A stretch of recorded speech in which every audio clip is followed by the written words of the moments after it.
Hello and welcome back. This is a Wade & Butcher 7/8 near wedge. Let's see here. Near wedge. I have to, here you can sort of see that. It's wanting to focus on my hands, but it's it's a near wedge. I haven't sharpened this razor in over 2 years, and this is a razor that was made in the mid 1800s, somewhere between the mid and late 1800s. If it doesn't fall apart on me, we're going to do an edge refresh on a Coticule followed by a black Arkansas. The Coticule here is drying out, so I just flattened it. What we're going to do is what you've seen me do before. The main reason I'm bringing you in on this refresh is to talk a little bit about smiling razors. This razor has a tiny smile to it. I was asked to do a smiling razor, and this, I don't really have any razors that are smiling more than this, so I figured I'd just use this opportunity to talk about that a little bit. I'm gonna raise a slurry here on the Coticule. I'm gonna probably started with too much water. Too much water on it, so I'll just raise I really don't want to have that thick a slurry, or that watery slurry, so let's start with something a little thicker. This slurry stone is pretty quick, which is nice. Now I took a microscope image of the edge on this razor, so I will show that to you right now.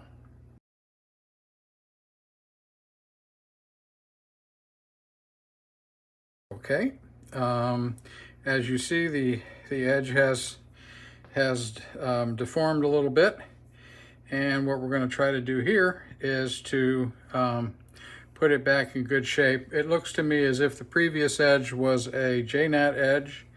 In my experience, Coticule edges don't look as great at the apex as either J-Nat or synthetic edges, but they work if you get them sharp and you strop them correctly. They work just fine. So here we go. Same stuff you always see me do. Okay, so what's the deal with smiling razors? Well, it's actually pretty straightforward. If the razor has a smile to it,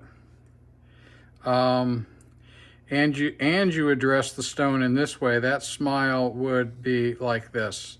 So any motion that you had this way would impact directly on the smiling part, and at a glancing motion on the part that's not directly facing the stone.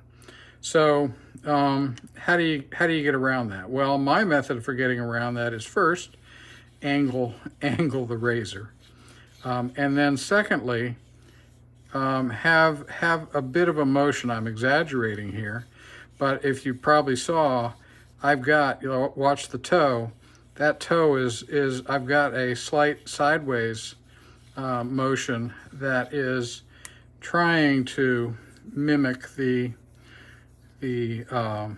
curve in the razor. Now, when you hone a razor, you're changing its shape. So if it's a smiling razor, don't get too hung up with the fact that it's not going to have the exact same shape as it did before. The main thing that you want to do with a smiling razor is to simply honor the shape that it has and try to follow the line of the bevel as much as you can, again within reason. You'd like to ideally not change that shape too much. So I'm not seeing, I was hoping to see a darker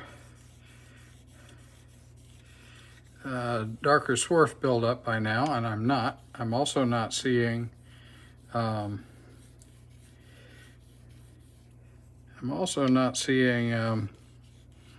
greatest movement of swarf over the blade. So we're going to continue here. I'm going to water down a little bit. Not a lot. Certainly not ready. Again, I use the same principles that I always use, which is do all of the work on the most coarse stone in terms of shaping, and then do all of the finish work after that. So I want this slurry on this stone to create the final geometry at the bevel, at the bevel and apex. The apex won't look that great, but we're going to refine that on both the Coticule and on the Black Arkansas. All right, so I'm a little distracted because I'm really not seeing a ton. Now, I do remember in my notes, I did mention that this razor has pretty hard steel for its age, and I can really tell that here. I'm seeing very little steel being given off in the swarf. So I'm going to pause you here. I'm going to think about what to do. I may come back with a thicker slurry and restart, or what we may do is transition to something like a synthetic stone and move on from there. I'm feeling that the edge is not. I'm definitely feeling that the edge is sharp, but it's not what I would call shaving sharp. So let me think about this a moment, and I won't keep you while I think about it, and I'll be right back.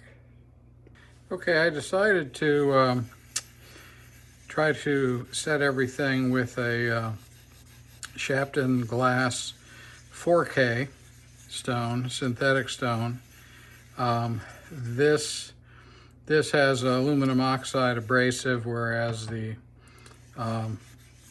Coticule is a garnet abrasive, and the abrasive size here should be a little larger than the average abrasive size in the Coticule stone. As you know, there isn't one size stone when it comes to natural stones. There's a variety, and the density, the distribution of stones across, the distribution of garnets across this stone is not going to be equal. Whereas with a synthetic stone, the filtering process will have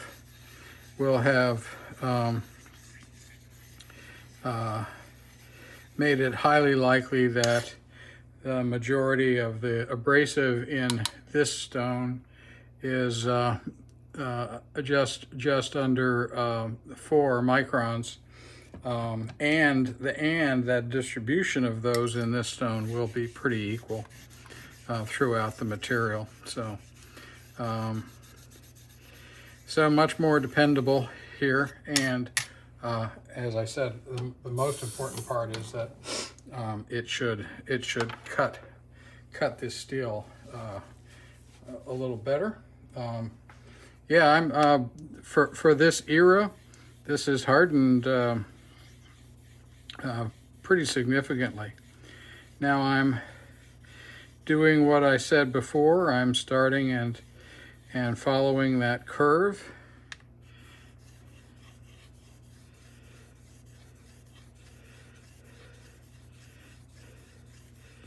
With again the notion that I'm changing the shape by braiding it, but I'm trying to keep the overall outline as a gentle smile.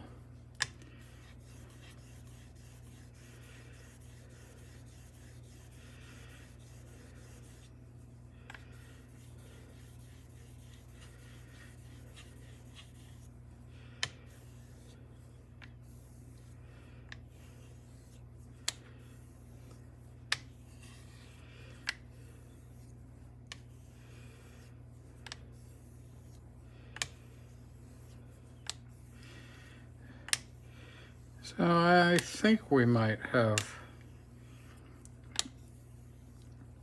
based on the way this, I made the slurry pretty thick, and this swarf is therefore pretty thick. Looks like it's removed a fair amount of material. That'll always look, on these stones, that always looks worse than it is. You have to take my word on that. All right, you may not be able to see this, but I'm just looking for how does the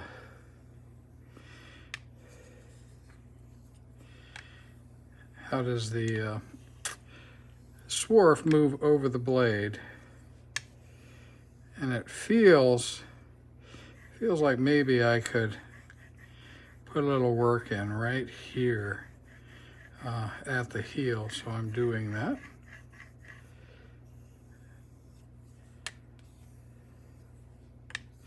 With smiling blades of all kinds, including mostly knives, obviously.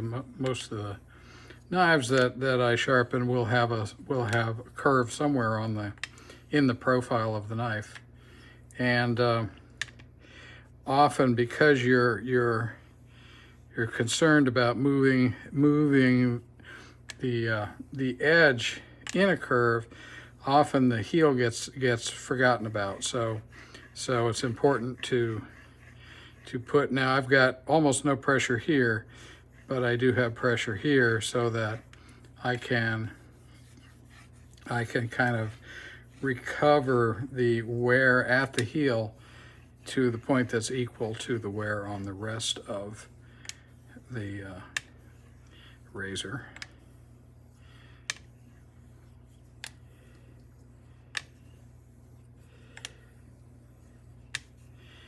All right, I think I've got something going on here. I'm not quite sure what. We're gonna take a test.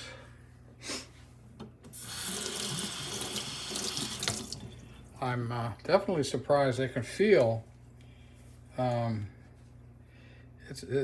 for you know, for a almost 170-year-old razor, this thing feels as if it was modern. It was hardened using modern techniques. All right, we have the packing peanut test. I'm going to at some point, not bad. I'm going to at some point bring out some cherry tomatoes and some hair, and actually show you the difference between the packing peanut method and those other methods which are more common. What's cool about the packing peanut is first of all, it's very unlikely that I'm going to eat this. And then secondly, unlike doing a hanging hair test, there's no setup. I can just quickly I can quickly test with that, and then go back to honing. So I think what I'm going to do,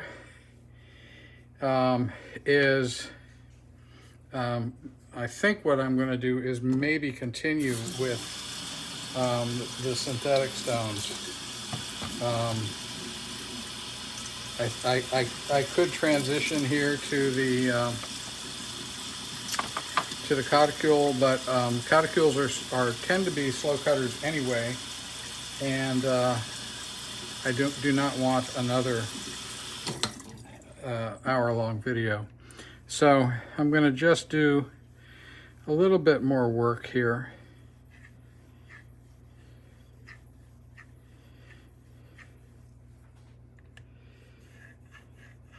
The results were very good. And then we're going to transition, maybe what I'll transition to the 8K. And maybe what I'll do is final finish. I'll go from 8K to the Black Arkansas stone to do the final finish.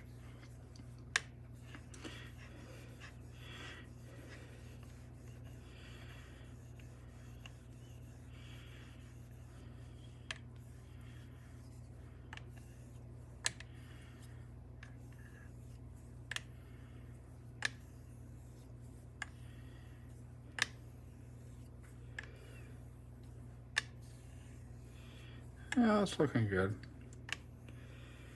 I'm watching the swarf, which is obviously very thin at this point. I'm putting, I want it to just jump up onto the blade with just resting the apex on the stone. And it's pretty much doing that. There's still an issue down here that would be great to address. I'll probably go and look at that again on the microscope. You know, you saw the condition of the edge after 2 years of use, and the general condition overall, both sides, was about what you saw. All right, so let's not do this ad nauseum. I'm gonna go clean up, go take a look, and I will be back.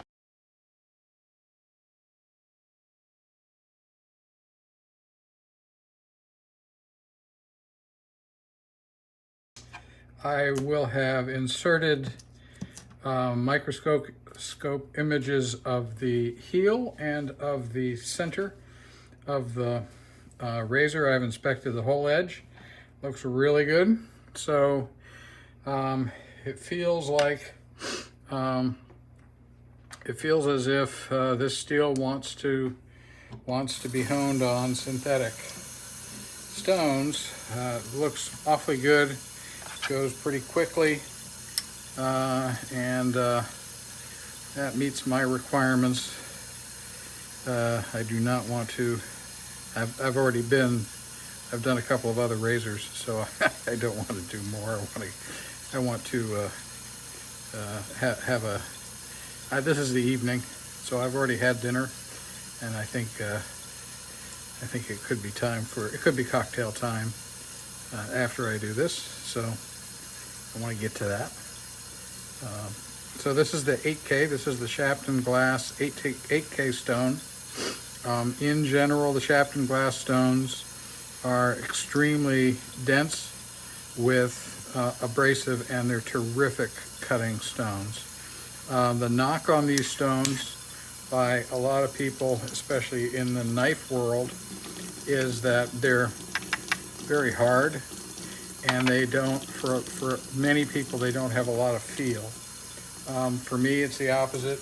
I've always favored these stones over others, and I have four shelves of water stones here, and so I have quite a selection if I want to choose them. And I do like soft stones, but if I'm in a rush, or I just want something I'm familiar with, then it's going to be the Shapton glass stones. Okay, so this is 8K. I'm going to kill the edge using the jointing method that Hap Stanley identified as such. Bring back that edge.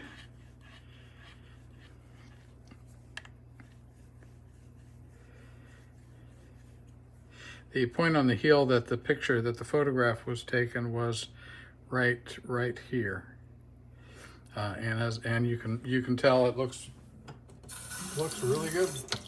So it's no issues with shaving for sure. And as I said, for me, it's very important to have equal. I want the whole edge to be worked. I want even sharpness across the whole edge. This is, this razor has some wear on it. You can't really see there, maybe. It has some hone wear, but for a 170-year-old razor, I mean, come on, that's nothing.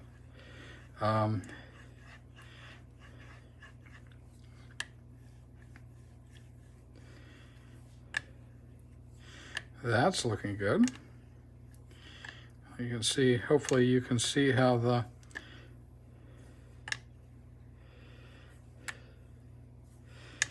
swarf is just moving along the blade, jumping up,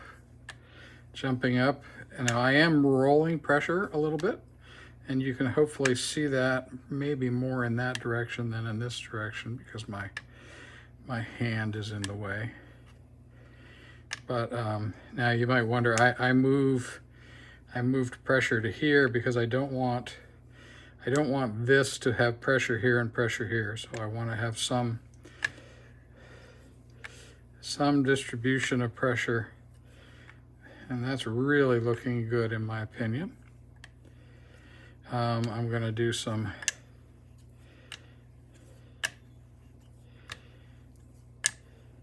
now. What's happening here? So these are edge trailing strokes.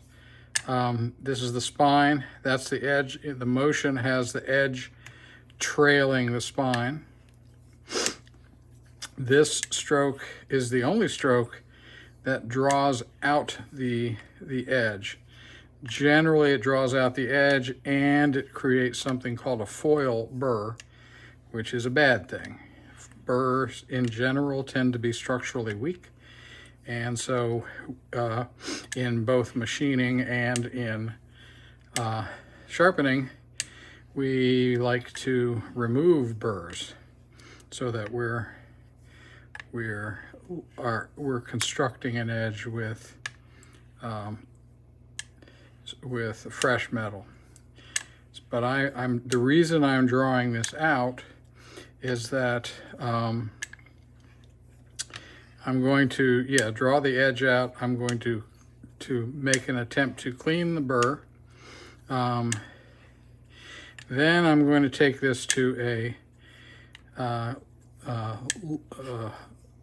fire hose linen strop. And then we'll move to the Black Arkansas as our finishing stone. All right, so now we're going to do a little bit of deburring, and this is very light pressure. The drawn out edge typically does not look as nice as the edge that is created with, these are edge leading strokes, where the edge the direction of motion is such that the edge leads the spine. So edge leading strokes tend to create a burr that's folded over, and if you use light pressure and you have an angle, then it's also a stroke that will scrub a foil burr off the edge. And so that's why you see me doing this. All right, I think it's time to test.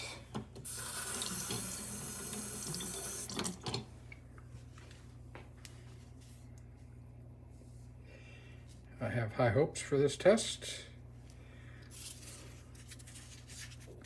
Let's see here.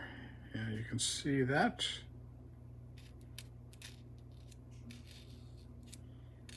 Now this is a wedge, so I've got to be careful to not try to test the the blade, but only the edge. And I'd say that that edge is doing quite well.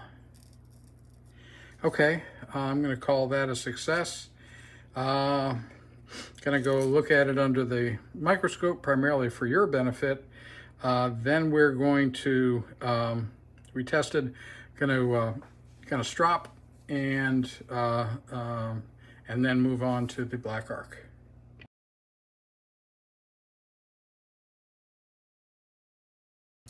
Okay, I ended up stropping on the fire hose and then taking the image. So that's the image that you saw. Let's do a quick test. This should be better because the apex will have been microconvexed by the stropping, and so that's kind of an alignment procedure. So this test should be a little better, and it is. There's less pressure required to get the edge to go into the packing peanut. And so we're going to move on to the black arc.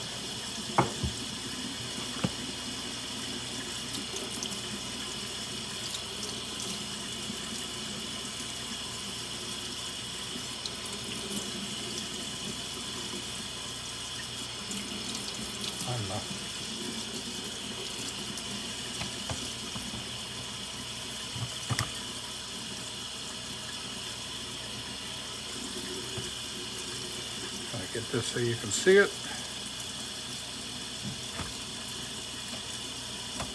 There we go.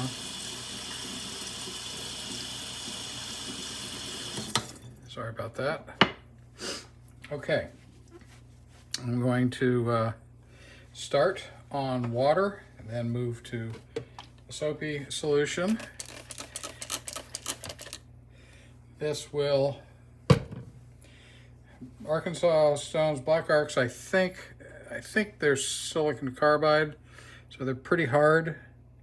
And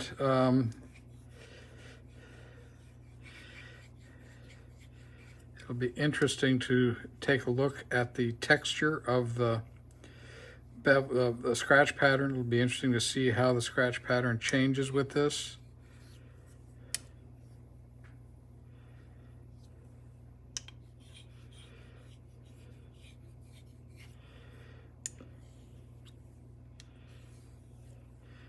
Definitely deciding to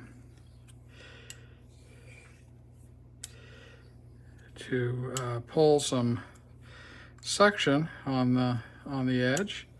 And you'll notice that I'm still trying in my motions to honor this gentle curve that the razor has. Again, drawing out using these edge trailing strokes to draw out the edge, because I want to microconvex this with stropping. I've found, well, I tinker with this stuff all the time, and at the moment I believe that drawing out the edge and microconvexing it by stropping, so getting an edge super sharp, which I've been able to do with a razor since the very beginning. What's an interesting challenge about razor honing is getting them super sharp, but also incredibly comfortable. And so right now, I think that, well, stropping is clearly an issue. You see people, or not an issue, but a benefit. You see people after honing, stropping a ridiculous number of times, like really high, like 200-300 times. I tend to not. My error is coming from knife sharpening is not stropping enough.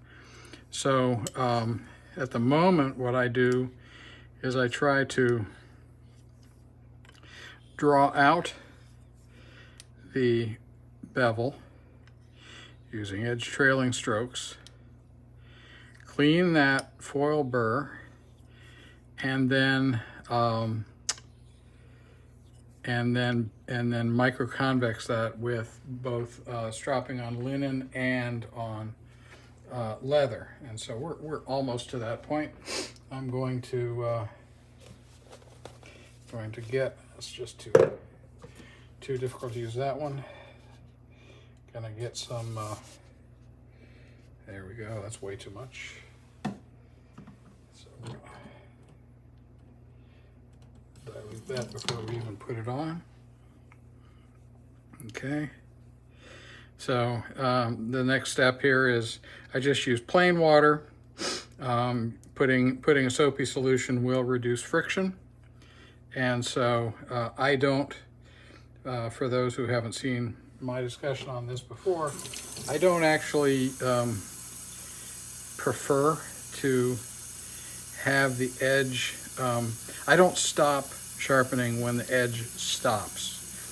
With a lot of these stones, as you get the edge sharp, the movement against the stone will drive lubricant out from under the edge, and the razor will stop. And a lot of people decide they'll, okay, well, when that happens, it's so sharp that I don't need to continue. I think that happens simply for the reason that I just told you. And so I think that there might be a little bit more refinement that the stone has to give. So what I do is I don't care so much about waiting until the edge stops. I simply move from plain water to soapy solution. Sometimes I just go straight to soapy solution, but this time I did the two-stage thing. We are almost done. This is, hopefully you can see the maintenance of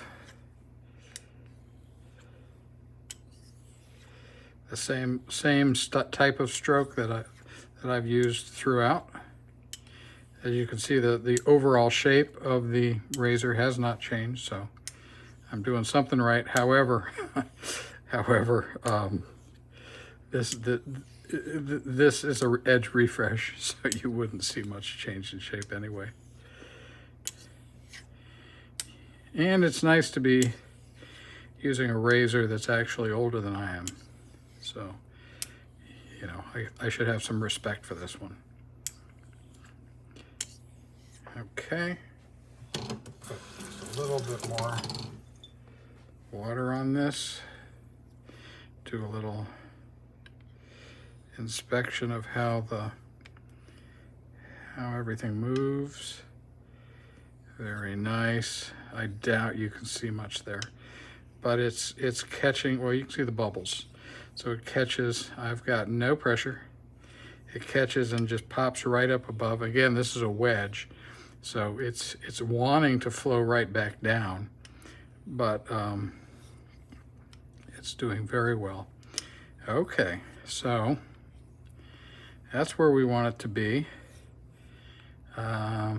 You could go on like this, especially because I'm just floating the edge on top of the lubricant.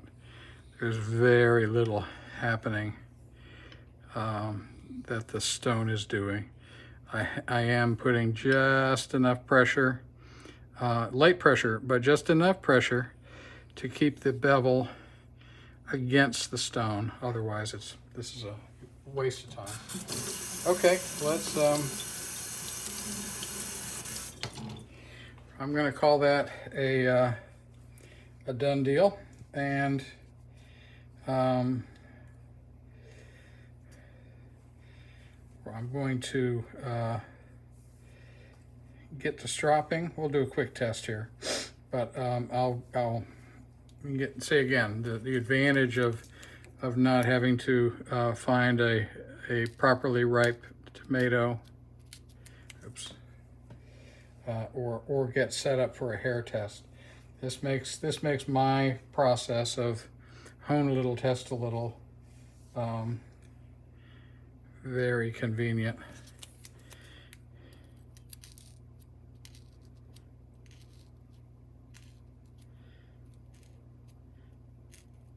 Okay, I'd say that's pretty darn good for a wedge. Again, this is not a full hollow. All right, stropping, the final glamour shot, and then I will be back.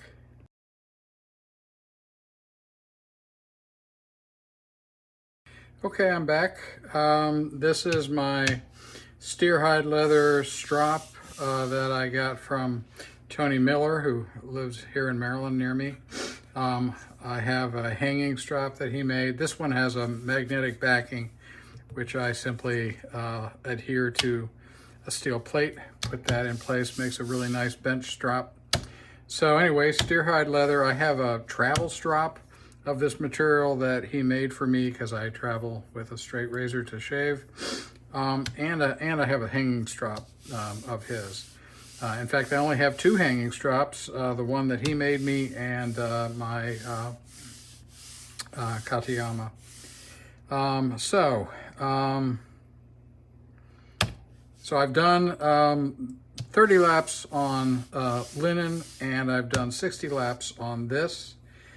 So it's time to test. I also, just before this segment, I have a microscope image that shows what the result of all this was.